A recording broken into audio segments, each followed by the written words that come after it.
नमस्कार शेतकरी बांधवांनो, पाठीमागे जे तुम्ही शेवंती पीक पाहताय तर शेवंती पिकावरती मव्याचा प्रादुर्भाव जास्त आहे, त्याचबरोबर करप्याचा सुद्धा प्रादुर्भाव आहे। तर या ठिकाणी कोणती फवारणी घेणं गरजेचं आहे की जेणेकरून येणाऱ्या करप्यावरती आपल्याला चांगल्या पद्धतीने नियंत्रण मिळेल। त्यासाठी महत्त्वाची माहिती आहे, तर पहिलं काम असेल आपल्या चॅनलला फॉलो करा, व्हिडिओला लाईक करा, शेअर करा, आपल्या शेतकरी बांधवांना पाठवा।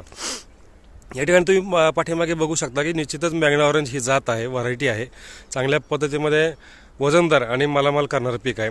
त्यासाठी आपल्याला काळा मावा असतो, पिवळा मावा आहे, पिवळा मावापेक्षा काळ्या मावाचा प्रादुर्भाव जास्त राहतो, चिकटा जास्त राहतो। तर या ठिकाणी आपल्याला कीटकनाशक घेताना कॉम्बिनेशनमध्ये घेणं गरजेचं आहे। तर या ठिकाणी बायरचं लेसेंटा एकरी 100 ग्राम या पद्धतीमध्ये घ्यायचं आहे।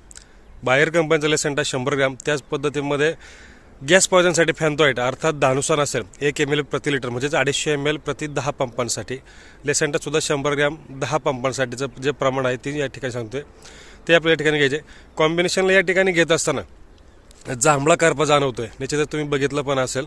तर जांभळा करपा जाणवत असताना या ठिकाणी क्लोरोथिनॉल अर्थात जे जटायू आहे ते या ठिकाणी आपल्याला 2 ते 2.5 ग्राम प्रति लिटर या पद्धतीमध्ये घ्यायचे। त्याच्यानंतर कॉम्बिनेशनला या ठिकाणी कॉन्टॅक्ट सिस्टमॅटिक जाणं गरजेचं आहे, म्हणून या ठिकाणी मेटॅलॉजिकल अर्थात मेटॅलॉजिकल 35% मधली जे असणार असेल आपल्याकडे मेटॅलॉजिकल जे 35% आहे ते आपल्याला या ठिकाणी 1.5 ग्राम प्रति लिटर या पद्धतीमध्ये घ्यायचं आहे। महत्त्वाचं जे आहे कंपल्सरी आपल्याला या ठिकाणी न्यूट्रिशन जाणं गरजेचं आहे, कारण काळोखी राहिली पाहिजे, ग्रोथ चांगल्या पद्धतीने राहिली पाहिजे, वजनदार माल भेटला पाहिजे, म्हणून या ठिकाणी बायोविटा एक साधारणपणे 2 ते 2.5 ml प्रति लिटर म्हणजे 500 ml 10 पंपांसाठी हे आपल्याला या ठिकाणी वापरायचे। आणि महत्त्वाचं आहे ते स्टिकर आपल्याला कंपल्सरी प्रति पंपाला 10 ml म्हणजे एकरी 100 ml या पद्धतीमध्ये वापरू शकता आणि चांगल्या पद्धतीमध्ये ही फवारणी करायची।